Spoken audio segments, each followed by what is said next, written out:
Billionaire attended a wedding smiling, until his ex walked in holding a newborn baby.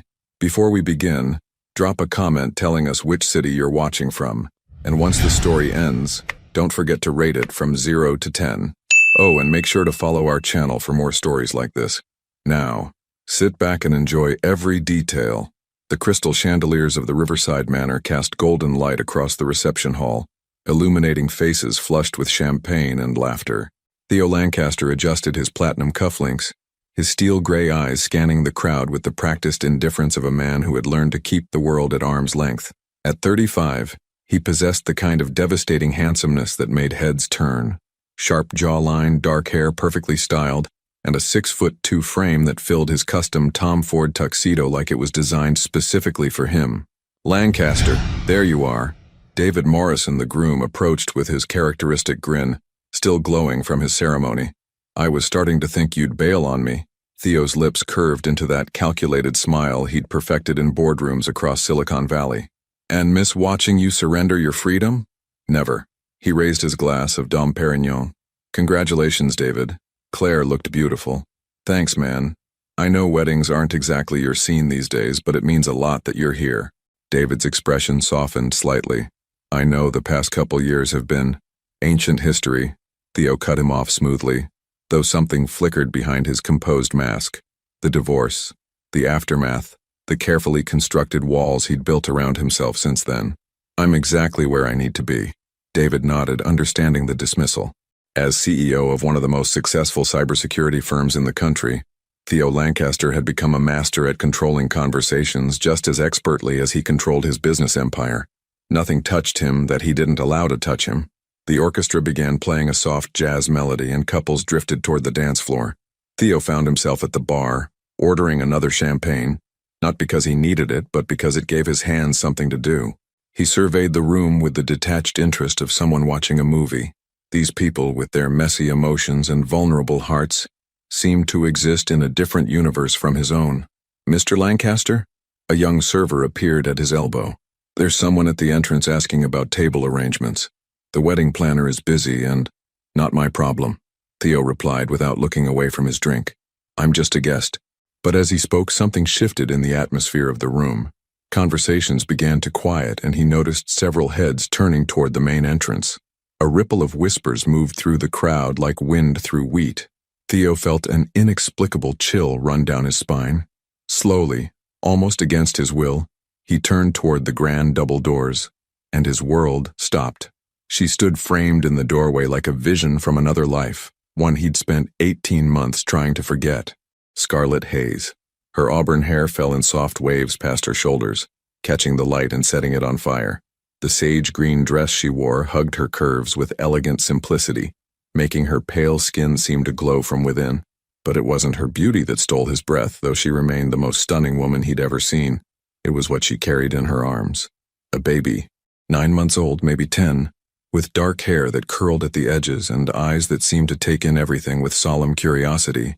The child wore a tiny navy blue outfit that somehow made him look both adorable and serious. Theo's champagne glass slipped from his fingers, shattering against the marble floor in a spray of crystal and liquid.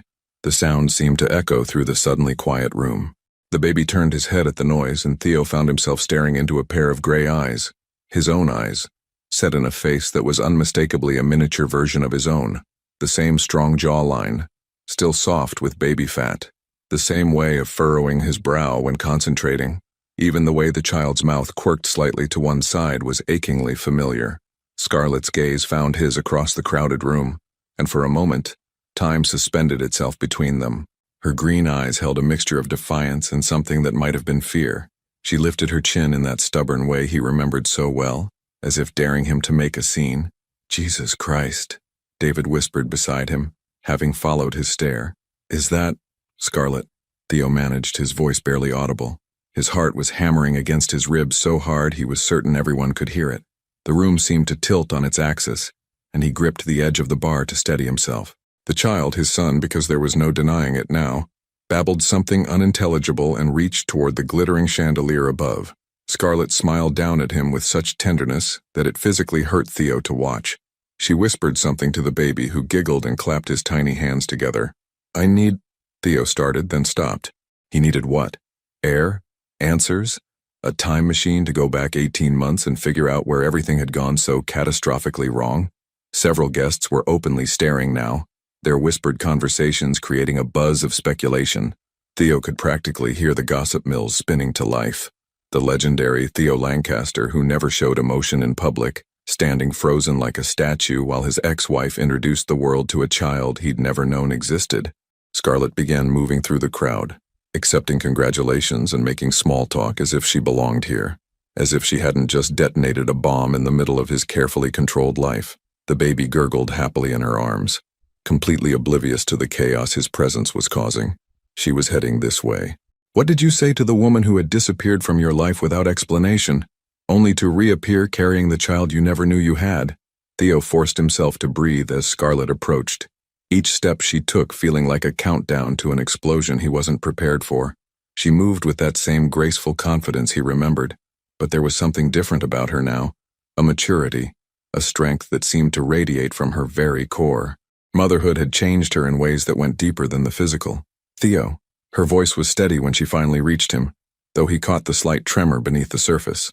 The baby in her arms looked up at him with those impossibly familiar gray eyes, and Theo felt his knees threaten to buckle. Scarlett.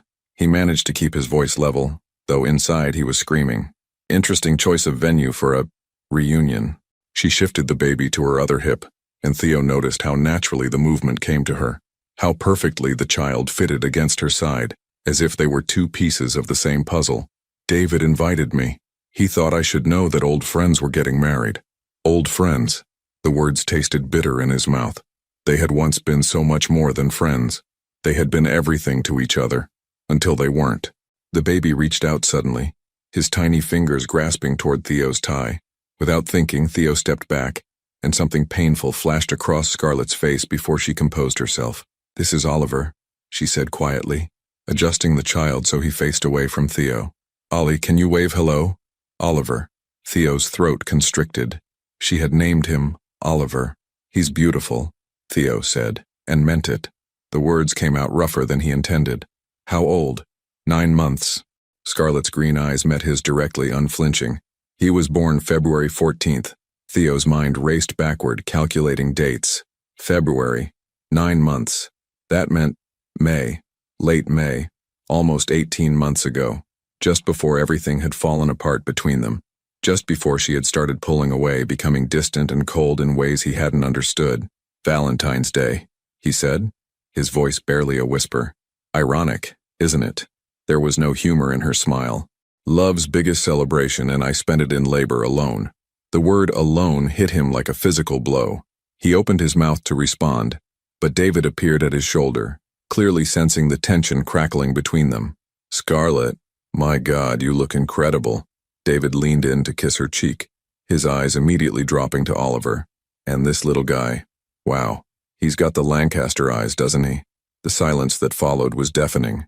Theo could feel his carefully constructed walls beginning to crack under the weight of everyone's stares. Several nearby guests had stopped their conversations entirely, clearly straining to hear every word. "David," Scarlett said gracefully, "congratulations on your wedding." Claire looked absolutely radiant during the ceremony. "Thank you. Listen, I hope you don't mind that I didn't mention to Theo that you were coming. I thought," David glanced nervously between them. "Well, I thought maybe it was time." "Time for what?" Theo's voice came out sharper than he intended, drawing more attention from nearby tables. "Maybe we should discuss this somewhere more private," Scarlett suggested, bouncing Oliver gently as he began to fuss. The baby's small whimpers seemed to pierce straight through Theo's chest. "The garden," David offered quickly. "It's quiet out there. I'll make sure you're not disturbed." Theo nodded stiffly, not trusting himself to speak. He followed Scarlett through the French doors onto the manor's terrace, hyper-aware of every whisper that followed in their wake. The cool evening air hit his face like a slap, clearing some of the fog from his mind. The garden was illuminated by strings of fairy lights, creating an almost magical atmosphere that felt completely at odds with the emotional battlefield he was about to enter. Scarlett settled onto a stone bench near a fountain, positioning Oliver on her lap so he could see the dancing water. "He likes the sound," she explained when Theo remained standing. "It calms him down." "Scarlett." Theo's voice was raw. "Is he mine?"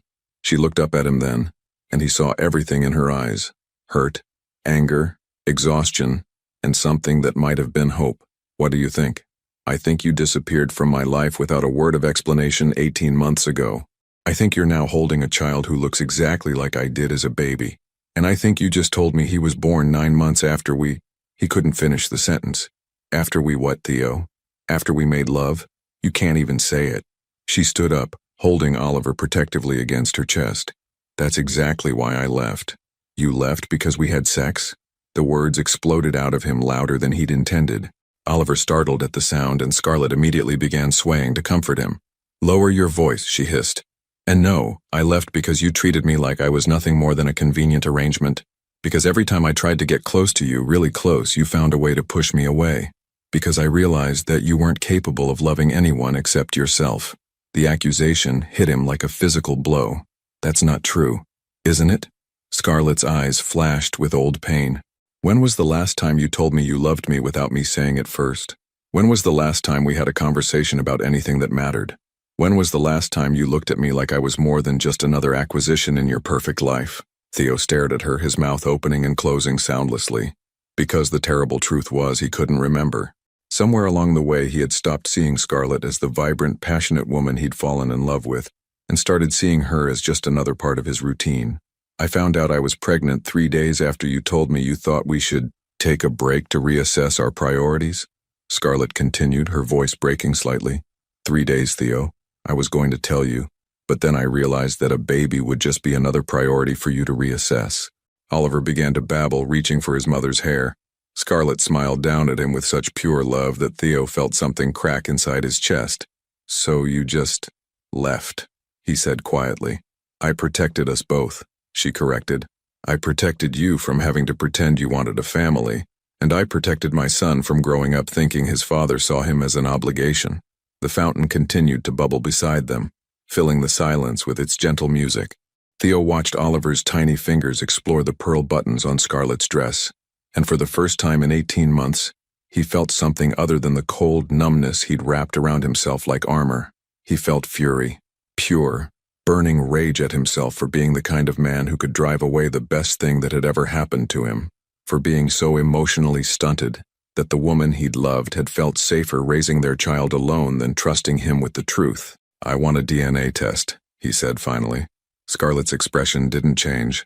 Fine, but I'm not doing this for money, Theo. I don't want your financial support. Then what do you want? She stood up, cradling Oliver against her shoulder. The baby's eyes were drooping with sleep, and he made soft cooing sounds that seemed to echo in the quiet garden. I want you to meet your son, she said simply. I want Oliver to know who his father is. And then I want you to decide, honestly, whether you're capable of being the kind of father he deserves. Before Theo could respond, she was walking away, leaving him alone in the garden, with the scent of jasmine and the weight of 18 months' worth of missed opportunities crushing down on him. Through the French doors, he could see her rejoining the reception, accepting congratulations, and making polite conversation as if she hadn't just turned his entire world upside down. Oliver's dark head was visible over her shoulder, and even from this distance Theo could see the child's resemblance to himself, his son. He had a son, and he had absolutely no idea what to do about it. Theo didn't return to the reception. Instead, he found himself in his Aston Martin gripping the steering wheel so tightly his knuckles had turned white. The engine purred beneath him, but he made no move to drive. Through the windshield he could see guests beginning to spill out of the manor, their laughter echoing in the cool night air. He pulled out his phone and stared at Scarlett's contact information, still there after all these months, though he'd told himself 100 times to delete it. His thumb hovered over her name, but what could he possibly say in a text message? Sorry, I missed the birth of our son because I was too emotionally unavailable to notice you were pulling away for a reason. A tap on his window made him look up. David stood outside, his bow tie loosened and his hair slightly mussed from dancing. Theo rolled down the window. You planning to sit out here all night? David asked, leaning against the car, thinking about it. Claire's talking to Scarlett inside. Women's bathroom summit, I think. David's expression was serious. She wanted me to tell you that Scarlett's staying at the Marriott downtown, room 1247. Theo's heart jumped. Did she ask you to tell me that? No. Claire wormed it out of her and then threatened to withhold wedding cake from me if I didn't pass it along. David paused. Look, I know this is complicated, but that kid, Theo, he's your spitting image. Even the way he grabs things with his left hand first, just like you used to do when we were roommates at Stanford. The observation hit Theo unexpectedly hard. He remembered David teasing him about being left-handed in a right-handed world, how it made him approach everything differently. The idea that Oliver might have inherited that trait, that small piece of himself, made the whole situation feel suddenly, overwhelmingly real. I don't know how to be a father, Theo said quietly. Nobody does, until they are one. But you're one hell of a problem solver when you want to be. David straightened up. The question is, do you want to be? 20 minutes later, Theo found himself standing outside room 1247 at the Marriott, his hand raised to knock but frozen in midair. From inside, he could hear the soft murmur of Scarlett's voice, singing something gentle and melodic, a lullaby. He knocked softly. The singing stopped. Footsteps approached the door, and he heard the security chain rattle as she checked the peephole. Theo, her voice was muffled by the door. It's me. Several seconds passed before she opened the door. She'd changed out of her green dress into yoga pants and an oversized sweater that slipped off one shoulder. Her hair was pulled back in a messy bun, and her face was scrubbed clean of makeup. She looked younger this way, more like the woman he'd fallen in love with. He's sleeping, she said without preamble. If you wake him up, you're the one dealing with the consequences. Theo nodded and followed her into the hotel room. It was a standard suite, but Scarlett had transformed it into something that felt like home. Baby supplies were neatly organized on the dresser, a portable crib was set up by the window, and soft classical music played from her phone. The whole space smelled like baby powder and that citrus perfume she'd always worn. Oliver lay in the crib, one tiny fist curled against his cheek, his dark lashes casting shadows on his pale skin. He was perfect. Absolutely, heartbreakingly perfect. He's a good sleeper, Scarlett said quietly, settling into the room's single armchair.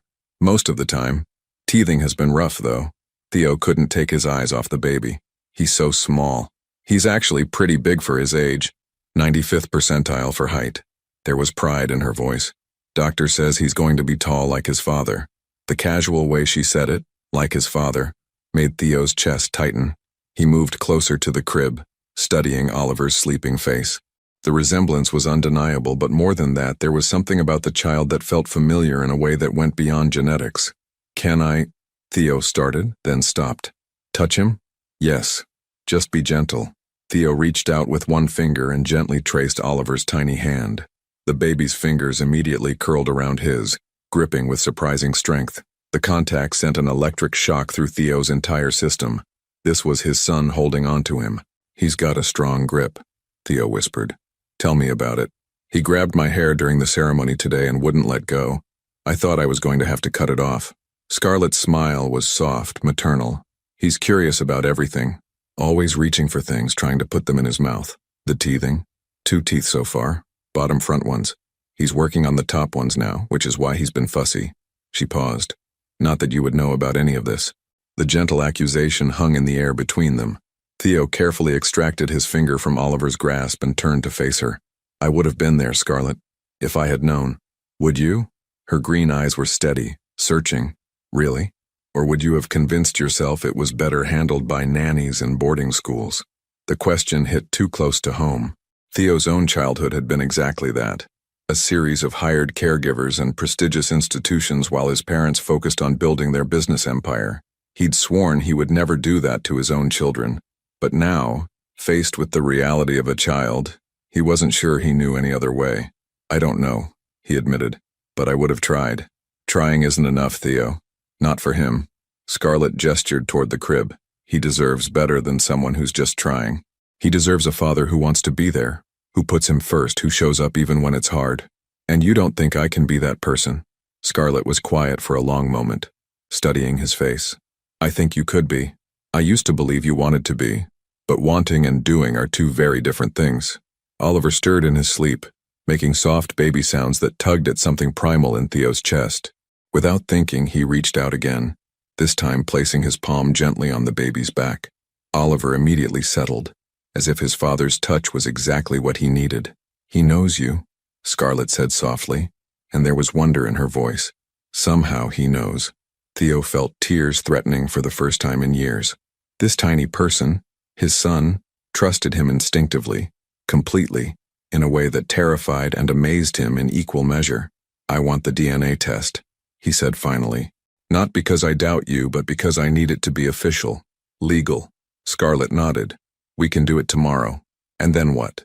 "Then you decide what kind of father you want to be, and I decide whether I can trust you with the most important thing in my world." Oliver's breathing was deep and even, the picture of innocent sleep. Theo imagined all the moments he'd already missed. First smiles, first laughs, first attempts at crawling. 18 months of his son's life, gone forever. "Why didn't you try harder to tell me?" he asked. "Why didn't you fight for us?" Scarlett's expression grew sad. "Because I was fighting, Theo. Every day I was fighting to save our marriage, to get you to see me, to make you understand that I needed more from you than just your presence in the same room. But you were so wrapped up in your work, your deals, your perfectly controlled life, that you never noticed I was drowning." She stood up and moved to the window, looking out at the city lights. "When I found out I was pregnant, I was terrified, not of being a mother, but of watching you treat our child the same way you had started treating me, like an obligation to be managed rather than a person to be loved." The words cut deep because they were true. Somewhere along the way, Theo had stopped seeing Scarlett as his partner and started seeing her as another item on his to-do list. Dinner with wife? Check. Buy wife anniversary gift? Check. Attend wife's gallery opening? Check. "I was trying to build something for us," he said weakly. "The company, the success. I thought that's what you wanted." "I wanted you," Scarlett said simply. "I wanted the man I married, the one who used to talk to me for hours about everything and nothing, the one who brought me coffee in bed and remembered that I liked to sleep with the window open. I wanted the Theo who saw me as more than just another piece of his perfect life." Oliver made a small sound in his sleep, and both adults immediately looked toward the crib, but he was still sleeping peacefully, one hand now flung above his head in complete abandon. "He's going to wake up hungry soon," Scarlett said, "and when he does, he's going to want me, because I'm all he's ever known." The implication was clear. Theo was a stranger to his own son, and if he wanted to change that, he was going to have to prove himself worthy of the chance. Theo hadn't slept.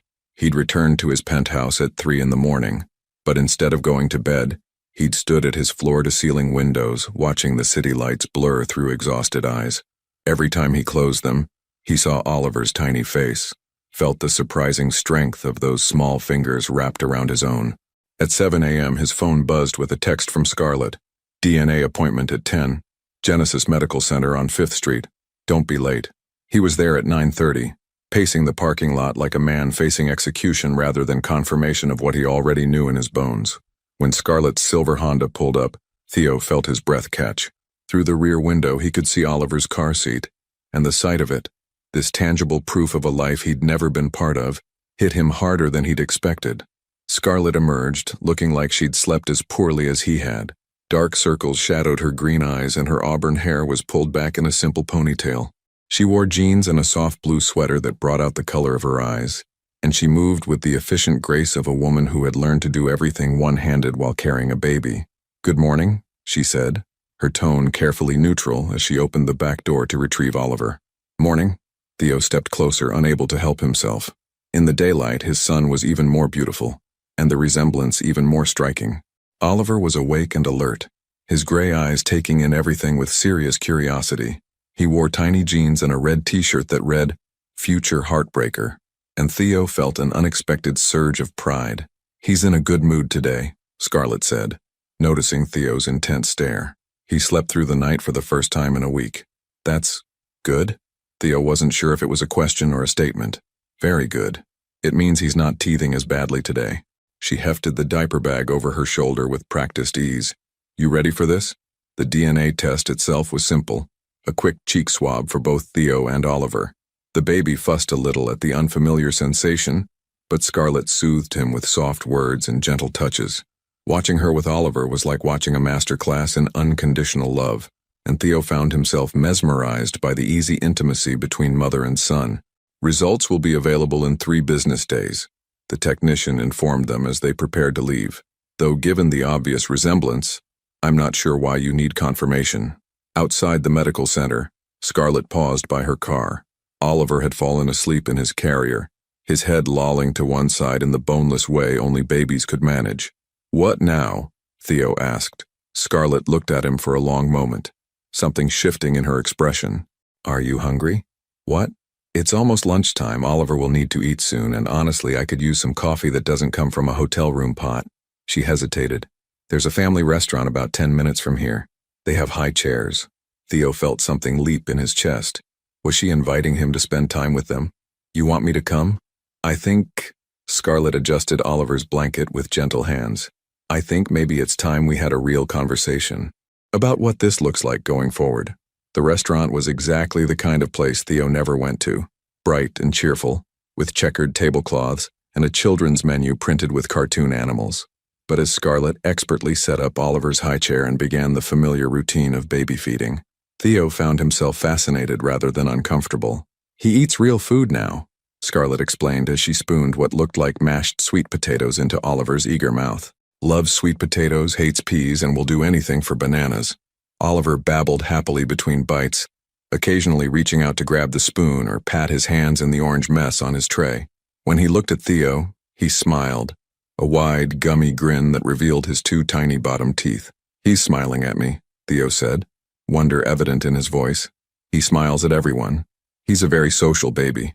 But Scarlett's tone was fond, not dismissive. "The pediatrician says it's a sign of good development, social engagement. You take him to regular checkups? Every month for the first year. Vaccinations, measurements, developmental milestones." She wiped Oliver's face with practiced efficiency. "He's perfectly healthy. Advanced for his age in some areas." "Which areas?" "Motor skills. He's been trying to pull himself up to standing for weeks now. And he's very vocal. Lots of babbling. Different sounds. Dr. Martinez thinks he might walk early." Theo absorbed this information, realizing how much he didn't know about child development, about what was normal and what wasn't. "Do you have pictures? From when he was smaller?" Scarlett's hand paused on the baby wipe. "Thousands of them. I'd like to see them, if that's okay." She pulled out her phone and handed it to him. "Start from the beginning. February."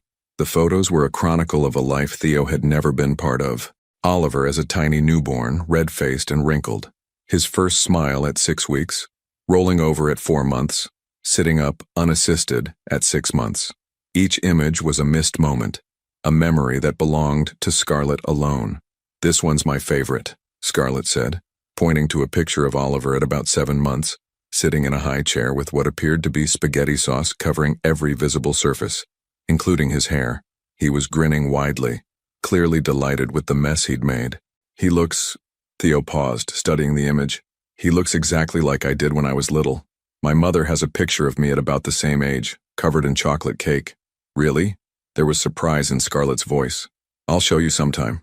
The words came out before he could stop them, and he immediately wondered if he'd overstepped. But Scarlett didn't pull away. Instead, she said quietly, "I'd like that." Oliver finished his lunch and immediately began trying to climb out of his high chair, babbling insistently and reaching toward the floor. "He wants down," Scarlett explained. "He's at the stage where he wants to explore everything." "Is that safe? In a restaurant?" "As long as we watch him closely. He can cruise along furniture now, holding on and walking sideways." There was pride in her voice. "Want to see?" She lifted Oliver out of his chair and set him on his feet next to their table. Immediately he grabbed onto the edge and began moving sideways, his chubby legs working hard to keep him upright. When he reached the corner of the table, he looked back at both adults with an expression of pure triumph. "Did you see that?" Theo found himself grinning. "He's actually walking. Cruising," Scarlett corrected. But she was smiling too. "Real walking comes next." Oliver continued his journey around the table, and when he reached Theo's chair, he stopped and looked up. Without hesitation, he let go of the table and reached both arms toward Theo. "He wants you to pick him up," Scarlett said softly. Theo's heart began racing. "I don't know how." "Support his chest with one hand, his bottom with the other. He's sturdier than he looks." With careful, reverent movements, Theo lifted his son for the first time. Oliver was warm and solid in his arms, heavier than he'd expected but perfectly sized to fit against his chest. The baby immediately grabbed onto Theo's tie, examining it with intense concentration. "He likes patterns," Scarlett observed. "Your tie has a geometric design." "Everything is geometric to him right now, isn't it?" Theo said, adjusting his hold as Oliver squirmed to get a better grip on the silk. "The whole world is new. Every day is a discovery. Scarlett's voice was soft, and when Theo looked at her, he saw something that might have been hope in her eyes. Yesterday he figured out how to clap. The day before he learned that if he drops his toy, someone will pick it up for him. Oliver chose that moment to release Theo's tie and pat his face with both hands, babbling what sounded almost like words. The contact was electric, soft baby palms against his cheeks, tiny fingers exploring his features with fearless curiosity. Da-da-da-da, Oliver said clearly, still patting Theo's face. The restaurant seemed to go silent around them. Theo felt his breath catch in his throat. Did he just... It's babbling, Scarlett said quickly. He says dada and mama, but he doesn't know what they mean yet. It's just sounds to him. But even as she said it, Oliver looked directly at Theo and repeated, da-da-da, with what seemed like intentional recognition. For the first time in 18 months, Theo Lancaster, billionaire, CEO, master of his own carefully controlled universe, felt like he was exactly where he belonged. 3 days later, Theo was in the middle of a board meeting when his phone buzzed with an unknown number. He normally would have ignored it, but something made him glance at the screen. The area code was local. "Excuse me for a moment," he said to the 12 executives seated around his conference table, stepping out into the hallway to take the call. "Mr. Lancaster, this is Dr. Martinez at Children's Hospital. I have Scarlett Hayes listed as Oliver Hayes Lancaster's mother, and you as his father. Is that correct?" Theo's blood turned to ice. "Yes. What's wrong? What happened?" Oliver was brought to the emergency room about an hour ago with a high fever and difficulty breathing. "We're running tests now, but I wanted to notify both parents immediately." The phone nearly slipped from Theo's hands. "Is he...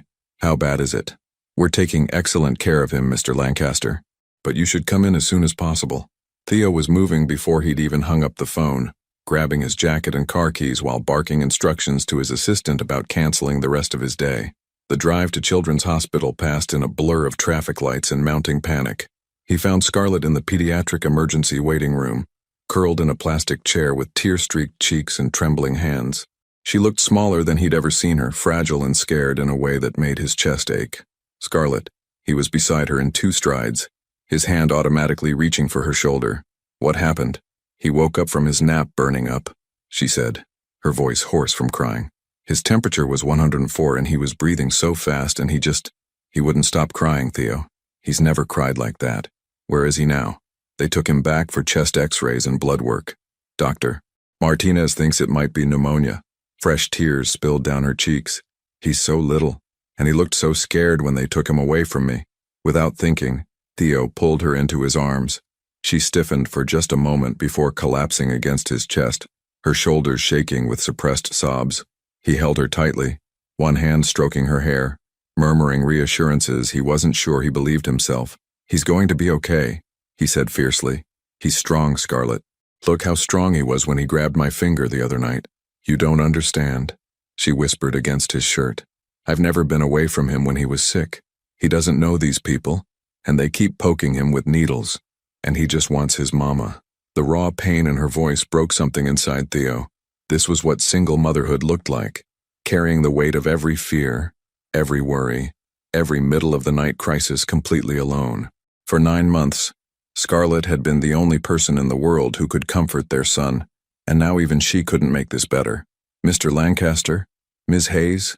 A woman in scrubs approached them. "I'm Dr. Martinez. You can see Oliver now." They followed her through a maze of corridors to a small room where Oliver lay in a crib that looked enormous around his small form. He was connected to several monitors, an IV line taped to his tiny hand, and an oxygen cannula under his nose. But his eyes were open, and when he saw Scarlett, he immediately reached for her with a weak cry. "Mama's here, baby," Scarlett whispered, carefully lifting him so as not to disturb his medical equipment. "Mama's here." Oliver settled immediately against her chest, his breathing still labored but his cries subsiding to soft whimpers. Theo watched, feeling utterly helpless and more terrified than he'd ever been in his life. "The good news is that it's not pneumonia," Dr. Martinez said, checking the monitors. "It appears to be a severe case of respiratory syncytial virus, RSV. Very common in babies his age, but it can be serious." "How serious?" Theo asked, his voice rougher than he intended. "In most cases, with proper treatment, babies recover completely, but Oliver's quite young and his fever is concerning. We want to keep him overnight for observation and IV fluids." "Overnight?" Scarlett's voice was small. I can stay with him, right? Of course. We have a fold-out chair that converts to a bed. Though I should warn you, it's not particularly comfortable. I don't care about comfortable, Scarlett said immediately. What about me? The words came out before Theo could stop them. Can I stay too? Dr. Martinez looked between them, clearly picking up on the complicated family dynamics. We typically only allow one parent to stay overnight, but given the circumstances, we can probably arrange something. After the doctor left, Scarlett settled into the chair beside Oliver's crib, still holding him against her chest. The baby's breathing was easier now, but he remained listless and feverish, nothing like the energetic child Theo had met 3 days ago. I should have brought him in sooner, Scarlett said, guilt evident in her voice. This morning he seemed fine, just a little congested. I thought it was just a cold. You couldn't have known, Theo said, pulling up another chair beside hers. You did everything right. Did I? I'm his mother, Theo. I'm supposed to protect him from everything, and I couldn't even protect him from getting sick. The anguish in her voice was raw and real, and Theo recognized it as the fear that lived at the heart of every parent, the terrible responsibility of loving someone so completely that their pain became your own. Look at me, he said gently, waiting until her green eyes met his. You are an incredible mother. Oliver is healthy and happy and loved because of you. This isn't your fault. She studied his face as if searching for something. When did you become so good at this? At what? Knowing what to say. Being here. She gestured helplessly. Being a partner. The word hit him like a physical blow. Partner. When they were married, he'd never been her partner. Not really. He'd been her husband in name, but he'd never shared the weight of their life together. Never stepped up when things got difficult. I'm learning, he said simply. Oliver stirred in Scarlett's arms, making soft, distressed sounds. She immediately began rocking gently, humming a lullaby under her breath, but the baby continued to fuss, his small face scrunched up with discomfort. Here, Theo said, surprising himself. Let me try. Scarlett hesitated for a moment, then carefully transferred Oliver to his arms. The baby felt warm and fragile, his breathing still too fast against Theo's chest. But instead of crying harder, Oliver turned his face toward Theo's shirt and settled with a soft sigh. He knows you, Scarlett said softly, echoing her words from the hotel room. Even feeling awful, he knows you're his daddy. Theo looked down at his son. The DNA results had confirmed it officially yesterday, and felt something shift permanently in his chest. This wasn't about proving himself anymore, or making amends for past mistakes. This was about love, pure and simple. Love for this small person who trusted him completely, and for the woman who had carried the burden of that love alone for too long. I want to help, he said quietly. Not just with this, with everything. I want to be here for the 3 a.m. feedings and the teething and the first steps and the skinned knees. I want to be the kind of father he deserves. Scarlett's eyes filled with fresh tears, but these seemed different, hopeful, rather than fearful. And what about us, she asked. What about you and me?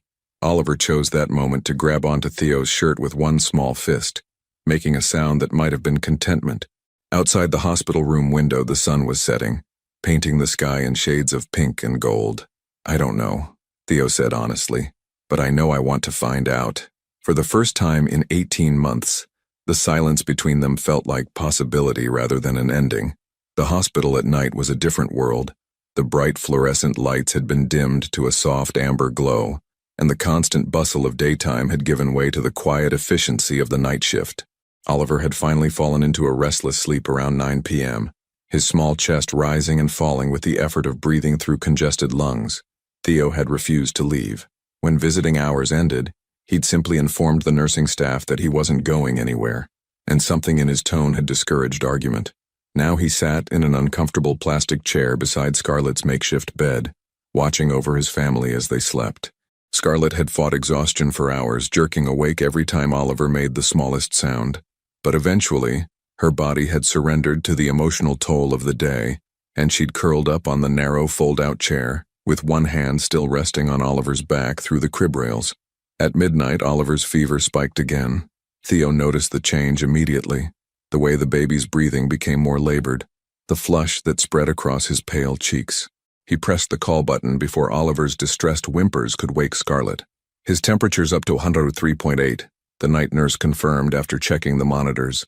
We'll give him some medication, but it's normal for fevers to spike at night with RSV. Is he going to be okay? Theo asked quietly, his eyes never leaving Oliver's face. He's responding well to treatment. The oxygen levels are stable and his hydration is improving. She adjusted the IV drip with practiced efficiency. Are you the father? Yes. First child? Theo felt a stab of guilt. Yes and no, it's complicated. The nurse, her name tag read Jennifer, gave him a knowing look. Hospital rooms have a way of uncomplicating things. Nothing matters except the little one getting better. She was right. Sitting here in the dark, watching Oliver fight through his illness, all the complex history between him and Scarlett seemed to fade into irrelevance. There was only this moment, this child, this overwhelming need to protect and heal. Around 2 a.m., Oliver woke crying, weak, miserable sobs that tore at Theo's heart. Scarlett stirred immediately, but Theo was already on his feet. I've got him, he whispered, carefully lifting Oliver from the crib. Go back to sleep. I should. Scarlett started to protest. You've been taking care of him alone for 9 months, Theo said gently. Let me take one night shift. Oliver's cries intensified at first, his small body rigid with distress. But Theo began walking slowly around the small room, swaying slightly the way he'd seen Scarlett do, and gradually the baby's sobs subsided into hiccuping whimpers. It's okay, buddy, Theo murmured against Oliver's hair. Daddy's here. I know you don't feel good, but you're going to get better. I promise. The words felt strange and wonderful in his mouth. Daddy. He was somebody's daddy now, and that tiny person was depending on him to make everything better. Oliver's fever-bright eyes focused on Theo's face with serious concentration, as if trying to understand who this man was and why he felt so safe in his arms. Slowly, his small fist uncurled and came to rest against Theo's chest, right over his heart. That's right, Theo whispered. Just rest. I've got you. From the fold-out bed, he heard Scarlett's soft voice. You're a natural at this. He looked over to find her awake, watching them with an expression he couldn't quite read. I don't feel natural. I feel terrified. Good. That means you care. She sat up, pushing her hair back from her face. The first few months I was convinced I was going to break him somehow. Every little sound he made, I thought it meant something was wrong. How did you do it? Theo asked, still swaying gently as Oliver's breathing began to even out. All those nights alone, all those fears? I figured it out as I went along. What else could I do? Her voice was matter-of-fact, but Theo heard the underlying strength in it. When it's just you and him, you don't have the luxury of falling apart. Oliver made a soft sound and turned his face more fully against Theo's chest, seeking comfort. The gesture was so trusting, so completely vulnerable, that Theo felt his throat tighten with emotion. I'm sorry, he said quietly, for not being here, for not being the kind of man you could trust with this. Scarlett was quiet for a long moment. When she spoke, her voice was soft. You're here now. Is that enough? Can it be enough? I don't know yet, she said honestly. But watching you with him tonight, it's a start. They fell into comfortable silence, the only sounds Oliver's slightly congested breathing and the soft beeping of monitors. Theo continued his slow circuit of the room, and gradually he felt Oliver's body relax completely against him. The baby's breathing deepened, and his small hand unclenched from Theo's shirt. He's asleep, Scarlett observed. Should I put him back in the crib? Not yet. Sometimes when they're sick like this, they sleep better being held. The warmth and heartbeat are comforting. So Theo kept walking, kept swaying, kept whispering soft reassurances to his sleeping son. Outside the window, the city sparkled in the darkness. But inside the small hospital room, his entire world had contracted to the weight of 9 months of love in his arms. Theo? Scarlett's voice was drowsy. Yeah? When I was in labor with him, I kept thinking about you, wondering if you would have wanted to be there, if you would have held my hand through the contractions. The admission hit him like a physical blow. I would have, he said fiercely. I would have moved heaven and earth to be there. I know that now. She shifted on the narrow bed, trying to get comfortable. I was so angry for so long, but watching you tonight, I think maybe I was wrong about some things. What things? I thought you didn't want a family because you didn't want the complications, but maybe you just didn't know how to want one. Oliver stirred slightly in his arms, making soft baby sounds before settling again. Theo adjusted his hold, marveling at how perfectly his son fit against his chest. My father was never around when I was sick, Theo said quietly. Business trips, important meetings. My mother would sit with me sometimes, but mostly it was nannies. I swore I'd be different, but I never thought I'd get the chance to prove it. You're proving it now. One night doesn't make me a good father. No, Scarlett agreed, but it's a beginning, and beginnings matter. As dawn approached, Oliver's fever finally broke. Theo felt the change immediately, the way the baby's skin cooled against his chest, the way his breathing eased. When Dr. Martinez arrived for morning rounds, she confirmed what they already knew. The crisis had passed. He can go home this afternoon, she announced after examining Oliver thoroughly. Continue the medications for a few more days, lots of fluids, and follow up with his regular pediatrician early next week. Home. Theo realized with a start that he didn't know where home was for Oliver and Scarlett. The hotel room had just been temporary, and he'd never asked where they'd been living for the past 18 months. Where will you take him? He asked as they gathered Oliver's things. Scarlett paused, enfolding the baby's clothes. I have an apartment across town. It's small, but it's ours. I'd like to see it, Theo said. I'd like to see where he lives. She studied his face for a moment, then nodded. Okay, you can follow us home. Home. The word had a different meaning now, and as Theo watched Scarlett carefully buckle Oliver into his car seat, he realized that home wasn't a place anymore. Home was wherever his family was. Scarlett's apartment was nothing like what Theo had expected. Tucked into a tree-lined neighborhood about 20 minutes from downtown, the small two-bedroom unit was warm and inviting in ways his sterile penthouse had never been. Every corner showed evidence of a life lived with love and intention. Framed photos of Oliver at various stages, children's books stacked on shelves, toys organized in colorful baskets. It's not much, Scarlett said, settling Oliver into his playpen with practiced ease. The baby was still recovering, content to sit quietly with his favorite stuffed elephant, but his color was much better, and his breathing had returned to normal. It's perfect, Theo said, and meant it. The living room walls were painted a soft sage green, and afternoon sunlight streamed through sheer curtains, making everything glow with warmth. It feels like a home. I wanted Oliver to have stability, somewhere that was just ours. Scarlett moved to the kitchen, which was separated from the living room by a breakfast bar. Can I get you something to drink? Coffee? That would be great. Theo wandered around the living room while she prepared coffee, taking in the details of their life.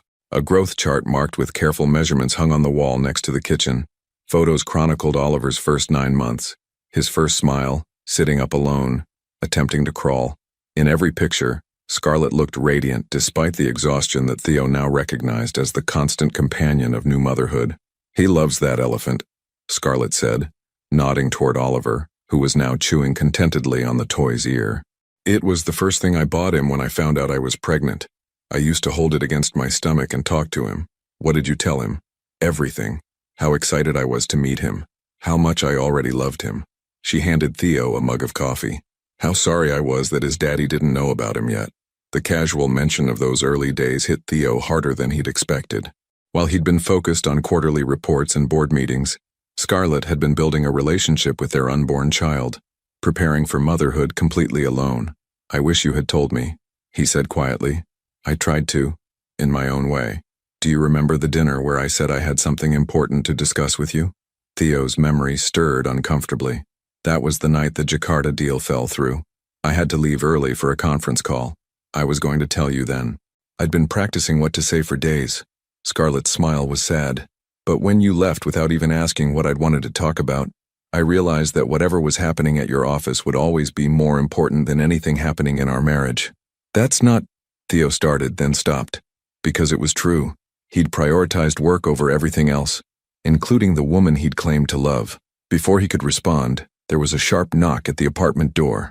Scarlett frowned, glancing at the clock. I'm not expecting anyone, she said, moving toward the door. And my neighbors usually just call first. She checked the peephole and went very still. Oh no. What is it? It's someone from your world. Scarlett turned back to him, her face pale. Victoria Ashwood. She says she's here about you. Theo's blood ran cold. Victoria Ashwood was his business partner's wife, a woman who made collecting and trading gossip her primary occupation. If she was here, it meant word of Oliver's existence had already begun to spread through their social circle. Don't answer it, he said immediately. I can't just ignore her. She saw me through the window. Scarlett looked panicked. What does she want? Another knock, more insistent this time. Scarlett, darling, I know you're in there. We need to chat. Theo moved to stand beside Scarlett, his mind racing through possibilities. Let me handle this. No. If she sees you here with Oliver, it'll be all over the society pages by tomorrow.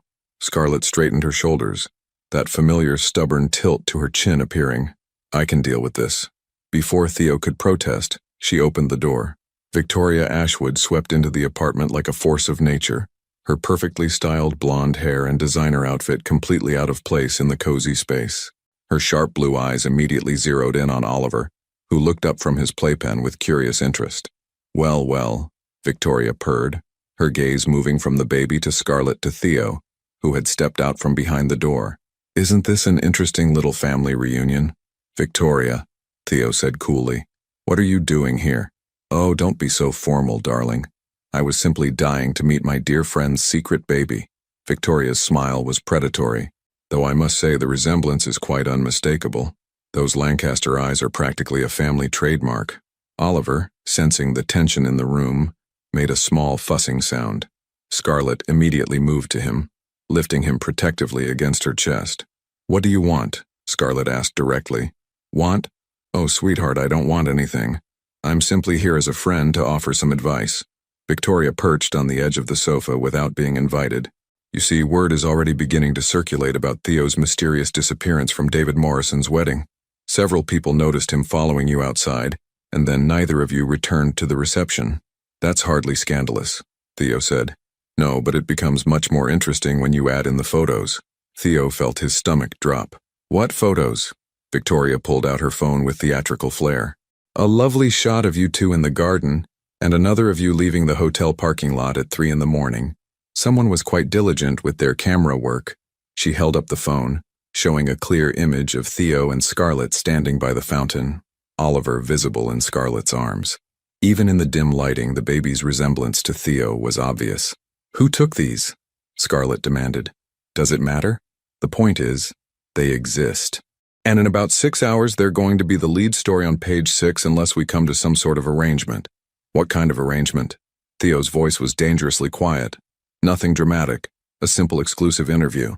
Billionaire CEO reunites with secret baby. Very heartwarming, very sympathetic. Much better than letting them write their own story based on speculation and gossip. Oliver began to cry, picking up on the tension radiating from both his parents. Scarlett bounced him gently, but her eyes never left Victoria's face. And if we refuse? Scarlett asked. Oh, darling, you don't want to refuse. Without your cooperation, the story becomes much less flattering. Ruthless CEO abandons pregnant wife has such an ugly ring to it, don't you think? Theo stepped forward, his hands clenched into fists. Get out. Now, there's no need for hostility. I'm offering you a chance to control the narrative. I said get out. Theo's voice was deadly calm, the same tone he used in boardrooms when someone had crossed a line they couldn't uncross. And if those photos see the light of day, I'll make sure you and your husband never work in this city again. Victoria's smile faltered slightly, but she recovered quickly. You're making a mistake, Theo. This story is coming out whether you cooperate or not. At least this way, you get to be the heroes instead of the villains. She stood, smoothing her skirt with elaborate calm. I'll give you until tomorrow morning to reconsider. Think about what's best for that beautiful baby. Think about what kind of world you want him growing up in. After she left, the apartment felt poisoned by her presence. Oliver continued to cry, and Scarlett looked close to tears herself. This is exactly what I was afraid of, she said, her voice breaking. I didn't want him exposed to this world, to people like her. Theo reached for Oliver, and this time Scarlett didn't hesitate to hand him over. The baby settled immediately against his father's chest, his cries subsiding to soft hiccups. She can't hurt us, Theo said firmly. I won't let her. You can't control the media, Theo. Once this gets out, our lives will never be private again. Oliver will grow up with photographers following him, with people judging every choice we make. Theo looked down at his son's peaceful face, then back at Scarlett's frightened green eyes. In the space of a few hours, he'd gone from learning to be a father to having to protect his family from the very world that had made him successful. Then we don't give them anything to photograph, he said quietly. What do you mean? I mean we disappear. Tonight, before those photos can be published. Scarlett stared at him. Disappear where? I have a house, completely private, totally secure. We can go there while I figure out how to handle this. Theo, I can't just uproot our entire life because of some gossip columnist. You're not uprooting your life, Theo said, his voice gentle but determined. You're protecting it. You're protecting him. Oliver chose that moment to reach up and pat Theo's cheek, babbling softly.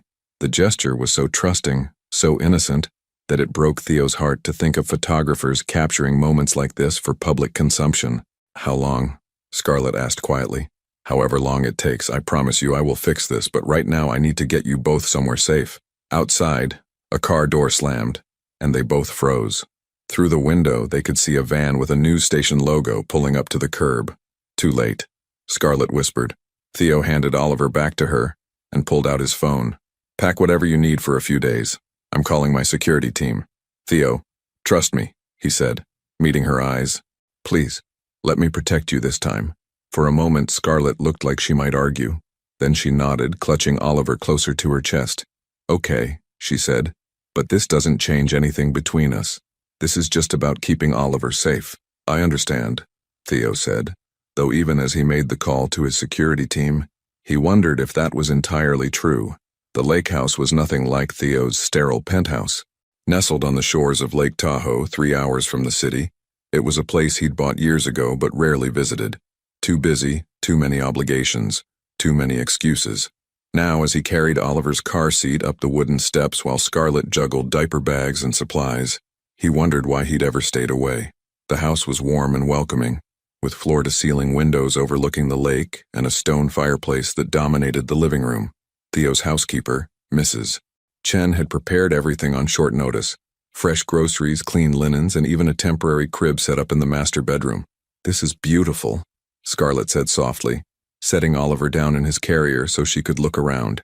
The baby was fascinated by the view, his gray eyes wide as he took in the sparkling water and pine trees visible through the windows. I'd forgotten how peaceful it is here, Theo admitted, watching Oliver babble at a pair of ducks swimming past the dock. No paparazzi, no society pages, no Victoria Ashwood.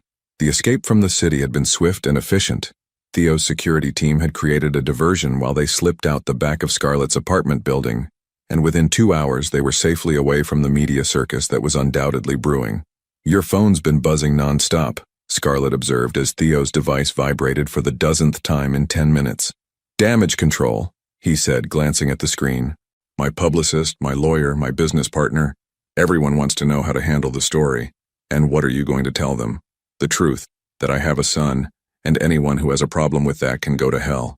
Scarlett looked surprised by his vehemence. Just like that? You're not worried about your image, your business relationships?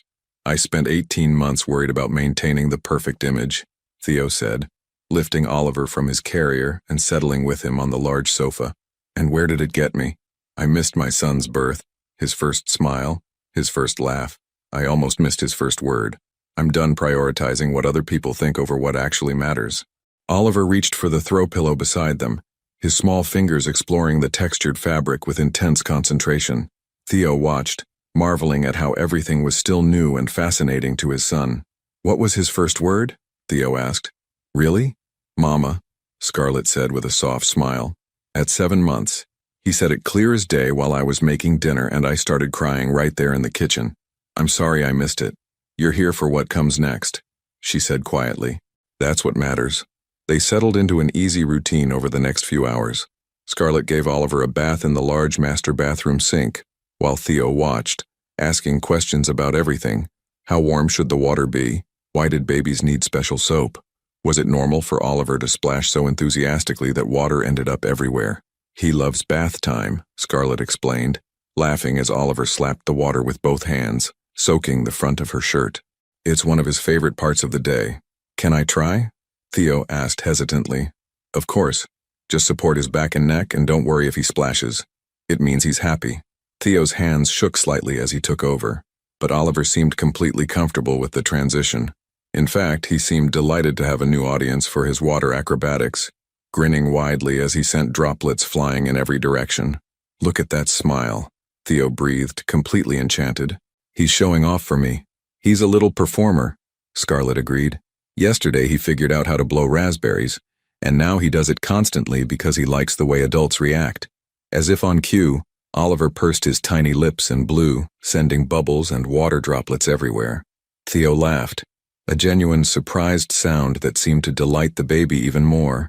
After bath time, they moved to the living room for Oliver's bedtime routine. Scarlett had packed his favorite books, and Theo found himself reading Goodnight Moon, while Oliver sat in his lap, turning pages with clumsy enthusiasm. "He knows this book by heart," Scarlett said from her spot on the opposite end of the sofa. "Watch his face when you get to the part about the mittens." Sure enough, when Theo read, "and a pair of mittens," Oliver clapped his hands together and babbled excitedly, clearly anticipating the familiar words. "He's brilliant," Theo said, amazed. "All babies his age do that. They love repetition and predictability. No, he's definitely brilliant. Look at the way he's studying the pictures." Scarlett's expression grew soft as she watched them together. "You're going to be one of those fathers who thinks everything their child does is extraordinary, isn't it?" Theo looked genuinely confused. "I mean, 9 months ago he didn't exist, and now he's sitting here turning pages and responding to stories. How is that not extraordinary?" The wonder in his voice made Scarlett's chest tight with emotion. This was the man she'd fallen in love with, the one who could find magic in the everyday, who approached new experiences with curiosity rather than calculation. Oliver's eyelids began to droop as the story continued, and by the time they reached goodnight noises everywhere, he was fast asleep against Theo's chest. "Should I put him in the crib?" Theo whispered. "In a few minutes. He likes to be held for a little while after he falls asleep. Something about the heartbeat and breathing, it keeps him calm." So they sat in comfortable silence, Oliver sleeping peacefully between them, while the lake lapped gently against the shore outside. The only sounds were the soft crackle of the fire Theo had built, and the occasional sleepy sigh from their son. "This feels surreal," Scarlett said quietly. "Yesterday morning I was a single mother worried about making rent, and now I'm hiding from paparazzi in a house that probably costs more than I make in 5 years. You don't have to worry about making rent anymore," Theo said carefully. "I want to help support you both. I told you, I don't want your money. It's not about what you want. It's about what Oliver needs. And what he needs is security and stability." Scarlett was quiet for a moment, considering. What happens when this media storm dies down? What happens when we go back to the real world? "I don't know," Theo admitted. "But I know I don't want to go back to the way things were. I don't want to be the kind of father who sees his son on weekends and holidays. I want to be part of his everyday life. And what about us? What about you and me?" The question hung in the air between them. Oliver stirred slightly in his sleep, one small hand curling around Theo's shirt. "I know I don't deserve another chance," Theo said slowly. "I know I failed you as a husband, and I know trust doesn't come back overnight. But I also know that sitting here with you and Oliver feels more like home than anywhere I've ever been." Scarlett studied his face in the firelight. "You hurt me, Theo. Deeply. When I left, I truly believed you'd be relieved not to have to deal with me anymore. I was an idiot. A selfish, workaholic idiot who took the best thing in his life for granted." "You were," she agreed quietly. "But watching you with Oliver these past few days, maybe people can change. I want to try. I want to be the man you needed me to be 2 years ago." Oliver made a soft sleeping sound, and they both looked down at him automatically, their parental instincts already perfectly synchronized. "What if we take it slow?" Scarlett said eventually. "What if we see if we can be good co-parents first and worry about the rest later?" "I'll take whatever you're willing to give me," Theo said honestly. "Even if it means living in the same space for a while, being around each other every day." Theo's heart jumped. "You'd consider that?" "I'd consider a lot of things I wouldn't have considered a week ago." Scarlett reached over and gently touched Oliver's hair. "He needs his father, and maybe I need to see who you've become." Outside, a loon called across the water, its haunting song echoing in the darkness.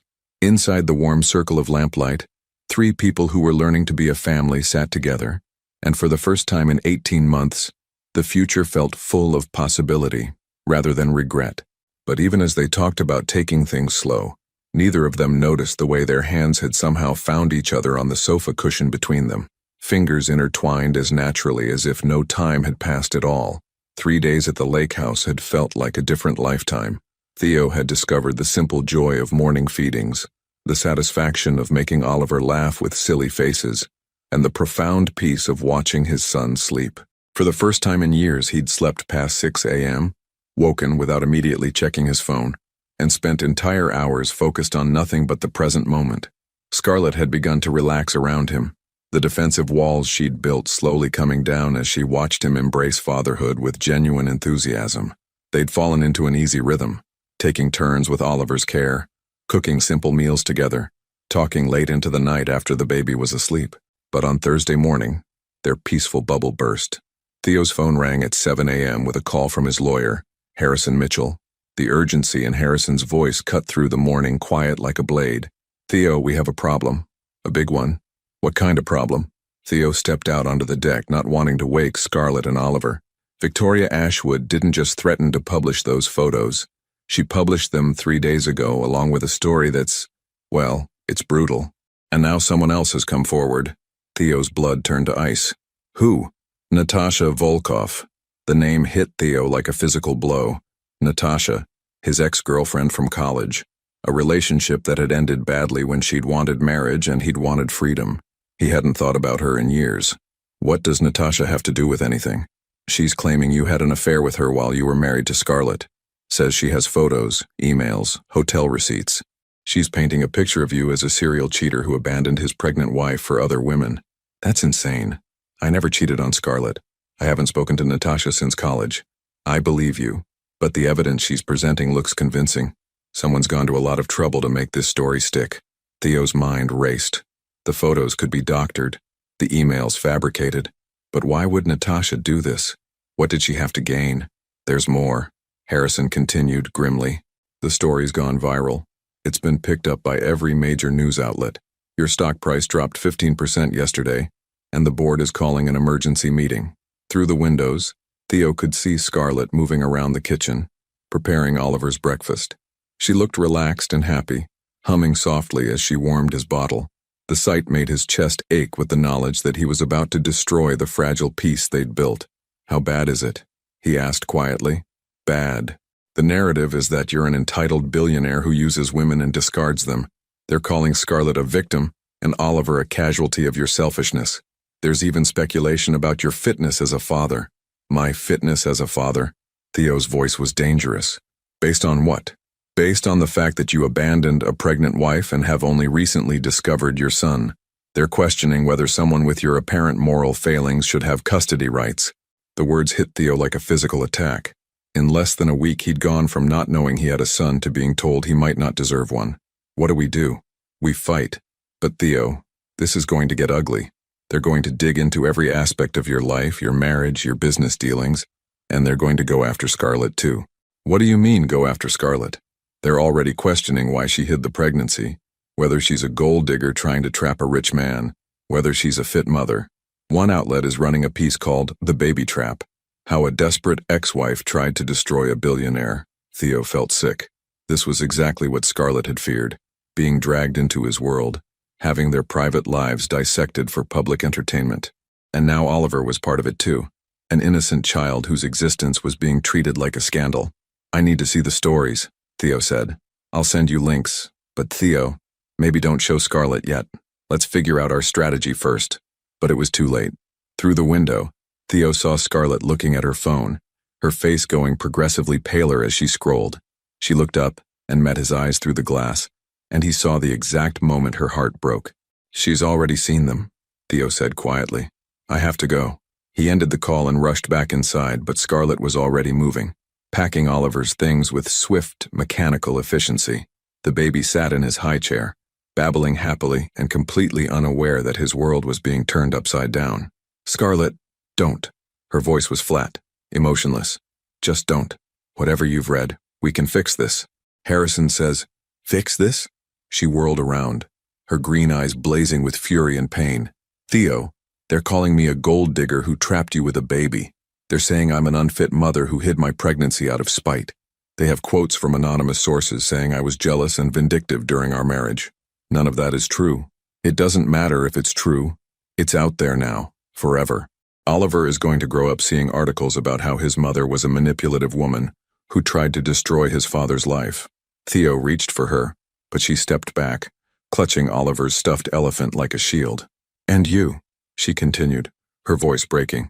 They're saying you cheated on me, that you never wanted a family, that you're fighting for custody not because you love Oliver, but because you don't want to pay child support. You know that's not true. You've seen me with him these past few days. Have I? Or did I see what you wanted me to see? The accusation hung in the air between them like poison. How do I know this whole thing isn't some elaborate performance? How do I know you're not just trying to control the narrative? The question cut deeper than any blade. After everything they'd shared, all the tender moments and growing trust, she still doubted his motives. Because I love him, Theo said fiercely. Because I love you. Because for the first time in my life I understand what it means to have something worth fighting for. Scarlett stared at him, tears streaming down her face. You love me? Now? After 18 months of silence, after all of this chaos? Now you say you love me? I never stopped loving you. I was just too stupid and proud to fight for you when it mattered. Oliver began to cry, sensing the tension in the room. Scarlett immediately went to him, lifting him from his high chair and holding him against her chest. The sight of them together, his whole world, the family he'd just found, made Theo's chest ache with desperate fear. I'm taking Oliver and going home, Scarlett said quietly. This is your home. We're your family. No, Theo. This was a fantasy. A beautiful, impossible fantasy where we could pretend the outside world didn't exist. She gestured toward her phone, which was still buzzing with notifications. But it does exist. And I won't let my son grow up in the middle of this circus. Running away won't make it stop. Maybe not. But staying here, pretending we can be a happy family while the world tears us apart, that will definitely destroy us. She kissed Oliver's head, breathing in his baby scent like she was trying to memorize it. I need to protect him. That's my job as his mother. It's my job too, as his father. Then prove it. Fix this mess you've dragged us into. Clear your name, clear mine, and make it safe for Oliver to have you in his life. She moved toward the bedroom to finish packing. But do it from a distance. I can't watch you destroy yourself trying to save a reputation that might not be worth saving. Theo followed her, desperation making his voice rough. Scarlett, please, don't do this. Don't take him away from me again. She paused in the doorway, not turning around. I'm not taking him away from you. I'm protecting him until you figure out how to be his father without destroying his life in the process. And us? What about us? Finally, she turned back to face him, and the look in her eyes was goodbye. There is no us, Theo. There's just a son who needs his father to be better than this. Better than the man who let his world become so toxic that his own family isn't safe in it. 2 hours later, Theo stood on the empty dock watching the wake from Scarlett's boat disappear across the lake. Oliver's laughter still seemed to echo in the silence, and the house behind him felt like a mausoleum of broken dreams. His phone buzzed with another call from Harrison, another crisis to manage, another fire to put out. But for the first time in his life, Theo Lancaster, master of his universe, destroyer of obstacles, had no idea how to fight an enemy that lived in whispers and headlines in the court of public opinion. He had lost his family twice now. He would not lose them a third time. 2 weeks after Scarlett left the lake house, Theo had become a man possessed. He'd barely slept, surviving on coffee and determination while his team of investigators, lawyers, and public relations experts worked around the clock to uncover the truth behind Natasha Volkov's accusations. The breakthrough came at 3 a.m. on a Tuesday. We found it, Harrison said, bursting into Theo's office with a laptop and a triumphant expression. The smoking gun, Marcus Webb, Theo's head of security, was right behind him. It's bigger than we thought, Theo. This wasn't just about destroying your reputation. This was about destroying your company. Theo looked up from the financial reports he'd been reviewing, his eyes red-rimmed with exhaustion. Show me. Harrison set the laptop on Theo's desk and pulled up a series of bank records. Natasha Volkov received 2 payments in the past month, $50,000 each. Guess where they came from? Tell me. Phoenix Industries, your biggest competitor. The company that's been trying to buy out your cybersecurity contracts for years. Theo felt something cold and deadly settle in his chest. They paid her to lie about me. It gets better, Marcus added, pulling up another screen. We found the original photos she used to create the fake evidence. They're from a corporate event in college. You're in some of them, but you're clearly in group shots with dozens of other people. She had them digitally altered to make it look like you were alone together. The emails, all fabricated. We found the software she used to create fake email headers and timestamps. She's not very good at covering her tracks. What about Victoria Ashwood? Also on Phoenix Industries payroll. Has been for 6 months. They've been feeding her information about your business dealings, trying to find any way to damage your reputation. Theo leaned back in his chair, the pieces finally falling into place. They knew if they could make me look like an unreliable person, a cheater, an unfit father, They could destabilize the company enough to force a buyout. Exactly. And they almost succeeded. Your stock is still down 12% and 3 major clients have put their contracts under review. But we have proof now. Real proof. We have enough to destroy both of them. Harrison confirmed. The question is, what do you want to do with it? For the first time in 2 weeks, Theo smiled. It wasn't a pleasant smile. I want to call a press conference. 3 hours later, Theo stood behind a podium in the ballroom of the Meridian Hotel, facing a room packed with reporters, cameras, and the very people who had been tearing his life apart for weeks. He wore his best suit, his hair was perfectly styled, and his expression was the calm, controlled mask he'd perfected in boardrooms around the world. But inside, he was thinking of Oliver's laugh and Scarlett's tears and the family he'd lost twice because of lies and manipulation. "Ladies and gentlemen," he began, his voice carrying clearly through the room. 2 weeks ago, my life was turned upside down by accusations that painted me as an unfaithful husband, an unfit father. Today I'm here to set the record straight. The room erupted with questions, but Theo held up a hand for silence. "I will take questions after I've said what I came here to say. But first, I need you to understand something about the woman you've been calling a gold digger and a manipulator. Scarlett Hayes is the strongest, most honorable person I know. She raised our son alone for 9 months not because she wanted to trap me or hurt me, but because I had shown her that I wasn't capable of being the partner and father they deserved." He paused, letting that sink in. The failure of our marriage wasn't her fault, it was mine. I was so focused on building an empire that I forgot to build a life. I was so concerned with appearing successful that I became a terrible husband, and when she needed me most, I wasn't there. In the crowd he spotted Victoria Ashwood, her face pale and furious. Good, let her sweat. But this press conference isn't about my personal failings. It's about the systematic campaign of lies that has been orchestrated against my family by people who wanted to destroy my company and my reputation. Harrison stepped forward and handed Theo a folder. Natasha Volkov, the woman who accused me of having an affair with her during my marriage, was paid $100,000 by Phoenix Industries to fabricate evidence against me. The photographs she provided were digitally altered. The emails were created using software designed to produce fake evidence. The hotel receipts were forged. The room exploded with noise. Reporters shouting questions, cameras flashing, the sound of frantic typing as the story shifted in real time. Furthermore, Theo continued, his voice cutting through the chaos, Victoria Ashwood, the society reporter who broke this story, has been on Phoenix Industries' payroll for 6 months, feeding them inside information about my business and personal life in an attempt to find ammunition to use against me. He held up a stack of documents. I have bank records, digital forensics reports, and signed confessions from the people Phoenix Industries hired to create this false narrative. All of this evidence will be made available to law enforcement, and both Ms. Volkov and Ms. Ashwood will be facing charges for fraud, extortion, and defamation. Victoria Ashwood was pushing through the crowd toward the exit, but Marcus Webb and 2 security guards were already moving to intercept her. But most importantly, Theo said, his voice softening as he reached the part that mattered most, I want to address my son, Oliver, who will someday be old enough to read these stories and wonder what kind of man his father really is.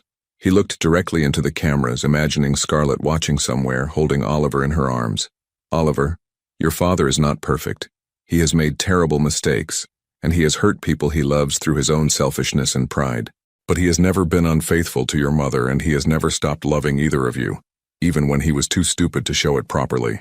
His voice cracked slightly, the careful control slipping for just a moment. Your mother is a hero. She protected you when I couldn't, loved you when I didn't know you existed, and kept you safe when the world became too dangerous. Everything good about you comes from her courage and her strength. The room had gone completely quiet, the usually cynical reporters caught up in the raw emotion of his words. And to Scarlett, Theo continued, his eyes still on the cameras, I know I have no right to ask for another chance. I know trust, once broken, doesn't magically repair itself. But I also know that what we built in those 3 days at the lake was real. The way Oliver laughed when I read to him was real. The way you looked at me when you thought I wasn't watching was real. He took a breath, gathering himself for the most important words he'd ever spoken. I'm not asking you to forgive me immediately. I'm not asking you to forget 18 months of pain and disappointment. I'm asking you to let me prove that the man you fell in love with is still here, buried underneath all the fear and ambition and stupidity. I'm asking you to let me be the father Oliver deserves and the partner you needed me to be years ago." He stepped back from the podium. "I'll take a few questions now, but I want to be clear. My priority is rebuilding my family, not managing my image. The truth speaks for itself." The questions came fast and hard, but Theo answered them all with the same calm precision. Yes, he was pursuing charges against Phoenix Industries. Yes, he was suing for damages. No, he wouldn't be stepping down as CEO. And yes, he hoped that someday his family would be willing to give him another chance. After the press conference, Harrison found him in a quiet corridor outside the ballroom. "That was either brilliant or career suicide," Harrison said. "Admitting your personal failings in front of the entire world isn't typically how we handle these situations." "I don't care about typical," Theo replied, checking his phone for the 100th time, hoping for a text from Scarlett that hadn't come. "I care about the truth." "Well, the truth is already trending on social media. Theo Lancaster Truth is the #1 hashtag, and early responses are overwhelmingly supportive. It seems people appreciate honesty more than we expected." But Theo barely heard him, because standing at the end of the corridor, holding Oliver in her arms, was Scarlett. She looked tired and beautiful and cautious, her green eyes studying his face as if trying to solve a puzzle. Oliver, meanwhile, was reaching toward Theo with obvious recognition and delight. Da-da-da-da, Oliver babbled excitedly, squirming in his mother's arms. "I watched the press conference," Scarlett said quietly as Theo approached. "You didn't have to do that. Expose yourself like that." "Yes, I did. I had to tell the truth. About everything." He stopped just out of reach, not daring to hope. "Does this mean you're willing to talk?" "It means I'm willing to listen." She shifted Oliver to her other hip.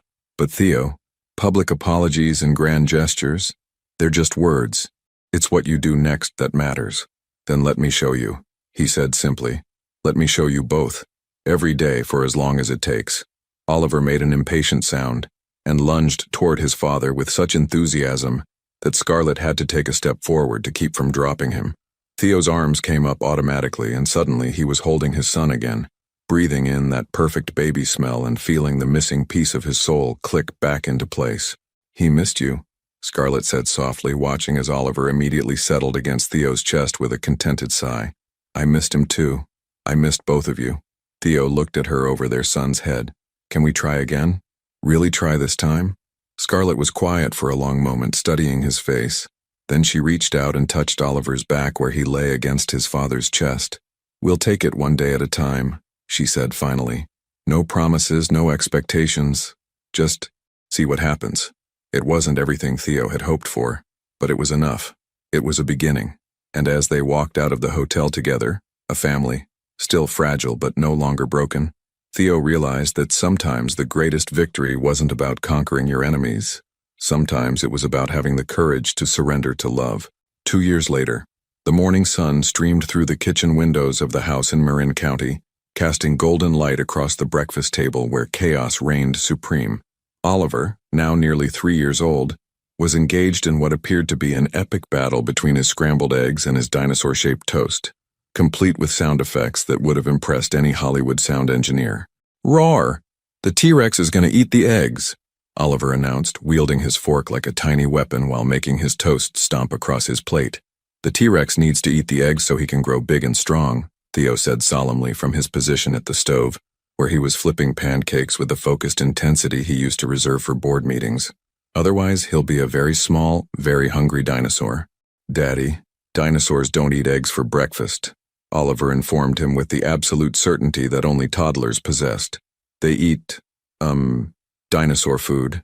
"And what exactly is dinosaur food?" Scarlett asked, entering the kitchen with her hair still damp from her shower and wearing the paint-splattered jeans that meant she was planning to work in her studio today. "Cookies," Oliver declared triumphantly. "And ice cream, and chocolate." "Well, that explains why all the dinosaurs died out," Theo said seriously, transferring perfectly golden pancakes to a plate. "Too much sugar, not enough vegetables." Oliver considered this with the gravity of a philosopher contemplating the meaning of life. Then he dutifully took a bite of his eggs. Scarlett kissed the top of Oliver's head, then moved to the coffee maker, her daily ritual that Theo had learned to respect and protect. She wasn't fully human until that first cup, a fact that had taken him embarrassingly long to understand during their marriage, but which he now guarded like a sacred truth. "Sleep okay?" she asked as Theo handed her a steaming mug prepared exactly the way she liked it. One sugar, splash of cream stirred counterclockwise because Oliver had declared that was the magic way, and somehow it had stuck. Better than okay, Theo replied, his voice soft with contentment. I love Saturday mornings. It had taken them 18 months to get here, to this easy domestic rhythm, to Saturday mornings that felt like gifts rather than obligations. The path back to each other hadn't been smooth or quick. There had been couples therapy sessions where they'd both cried, family therapy sessions where they'd learned to communicate without defensiveness, and countless conversations late into the night after Oliver was asleep. Theo had moved out of his sterile penthouse and into a guest house on the property they'd bought together 6 months ago, close enough to be part of Oliver's daily life, far enough away that Scarlett had space to trust him gradually. He'd restructured his entire company, promoting trusted lieutenants and building in redundancies so that he was never again the single point of failure that kept him from his family. Mama, can we go to the park today? Oliver asked, having apparently reached a peace treaty with his breakfast. I want to show the ducks my new truck. After you finish eating and we clean up, Scarlett said, settling into her chair beside him. And after Daddy finishes his pancakes. Daddy makes good pancakes, Oliver announced as if this was breaking news. Better than the restaurant ones. That's because Daddy practices a lot, Theo said, joining them at the table with his own plate. Remember what we learned about practicing? Practice makes, Oliver screwed up his face in concentration. Perfect? Scarlett suggested. Practice makes perfect, Oliver cheered, then immediately began dismantling his pancakes to build what appeared to be a fortress. Like when Daddy practiced reading stories and now he does all the voices. Theo caught Scarlett's eye across the table and she smiled. One of those soft, surprised smiles that still had the power to stop his heart. He'd been practicing a lot more than bedtime stories. He'd been practicing patience, practicing presence, practicing the art of putting his family first not just when it was convenient but when it was hard. Speaking of practice, Scarlett said, her tone carefully casual, I have something to tell you both. Something in her voice made Theo look up sharply. Oliver, oblivious to any undercurrents, continued his architectural endeavors with his breakfast. What is it? Theo asked. Scarlett's hand moved unconsciously to her stomach and Theo's breath caught. She'd been tired lately, sleeping more than usual, and there had been morning sickness that she'd attributed to a stomach bug. I'm pregnant, she said quietly, her green eyes searching his face for his reaction. The kitchen went completely silent except for Oliver's humming as he continued to play with his food. Theo felt the world tilt on its axis in the best possible way. Pregnant, he repeated, as if testing the word. About 8 weeks, according to the doctor. I found out yesterday. Scarlett's voice was steady, but he could see the vulnerability in her eyes. I wanted to tell you right away, but I also wanted to make sure. Theo was up and around the table before she could finish the sentence, pulling her into his arms and burying his face in her hair.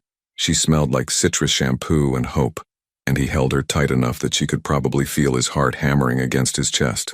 Are you happy? She whispered against his ear. Happy? Theo pulled back to look at her, cupping her face in his hands. Scarlett, I'm terrified and ecstatic and grateful and about a dozen other emotions I don't have names for. Terrified? Terrified that I'll mess it up again. Terrified that I'll let work take over, or that I'll fail you when you need me most. Or that I'll miss something important because I'm too focused on the wrong things. Scarlett's eyes softened. Theo, you drive Oliver to daycare every Tuesday and Thursday so I can have studio time. You haven't missed a single doctor's appointment or parent-teacher conference. You turned down the Tokyo contract because it would have meant 3 weeks away from us. You're not the same man you were 2 years ago. What's pregnant mean? Oliver piped up from his chair, apparently having decided that the adult conversation was more interesting than his pancake fortress. Theo and Scarlett looked at each other, then at their son, who was regarding them with curious gray eyes that were still so much like his father's. It means, Scarlett said carefully, moving back to her chair and pulling Oliver into her lap, that you're going to be a big brother. There's a baby growing in Mama's tummy. Oliver's eyes went wide. A real baby? Like a little baby?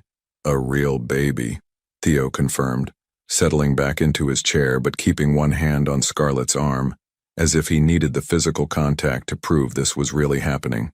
Can I teach the baby about dinosaurs? Oliver asked seriously. Absolutely, Scarlett laughed. The baby will need to know all about dinosaurs, and trucks, and how to make pancake castles, and how to skip rocks at the lake. Oliver was getting more excited with each item on his list. All of those things, Theo agreed, his voice thick with emotion. You're going to be the best big brother. Oliver beamed at this pronouncement, then wriggled off Scarlett's lap and ran to the living room, presumably to share the news with his stuffed animals. Alone again, Theo reached for Scarlett's hand. How are you feeling about all of this? Honestly, scared, she admitted. Last time I was pregnant, I felt so alone, even when we were still married. I'm scared of going back to that place. You won't be alone this time, Theo said fiercely. I promise you, Scarlett. I will be there for every moment of this, every appointment, every midnight craving, every time you can't sleep because the baby is using your ribs as a jungle gym. Even if it means missing important meetings? Especially if it means missing important meetings. There is nothing more important than this, than you and Oliver and this baby. He brought her hand to his lips, pressing a soft kiss to her knuckles. Nothing. Scarlett studied his face, and he could see her making the choice to trust him again, to believe in the man he'd fought so hard to become. I love you, she said simply. I love the father you've become and the partner you're learning to be, and the man who reads dinosaur stories in 12 different voices. I love you too, Theo replied. I love your strength and your art and the way you make everything feel like home. I love that you gave me a second chance when I didn't deserve one, and that you're brave enough to give me another. From the living room came the sound of Oliver explaining to his teddy bear that he was going to have a baby sister or brother, and that the baby would probably like dinosaurs but might prefer trucks. And that was okay because trucks were also very cool. He's going to be such a good big brother, Scarlett murmured. He learned how to be caring and gentle from watching you, Theo said, just like I did. Outside, a mockingbird began its elaborate song, cycling through the calls of a dozen different species with joyful abandon. The morning light had shifted, becoming warmer and more golden, and somewhere in the house, Oliver was singing a song he'd made up about baby siblings and dinosaur adventures. So what happens now? Scarlett asked. Theo smiled, the expression transforming his entire face. Now we practice some more. We take it one day at a time, one moment at a time. We build something beautiful and messy and real. No more running away when things get difficult. No more running away, he confirmed.